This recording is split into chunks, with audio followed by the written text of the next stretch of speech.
Hello everyone! Blessed Friday morning po sa ating lahat. So today is April 11, 2025. So yan guys, meron po pala tayong today's verse ngayon.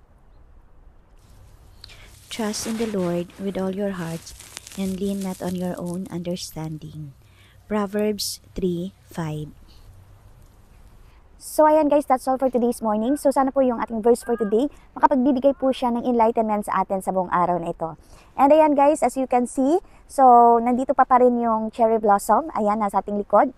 Ayan, andito tayo ngayon sa park na medyo maraming mga cherry blossom. So ayan guys, that's all for today's morning. So ingat po tayong lahat and huwag pong kalimutan magdasal. Spread the word of God, and kung nakaabot po kayo hanggang dulo ng ating video, huwag pong kalimutan mag-follow and subscribe sa ating mga social media platform and mag-like na din po.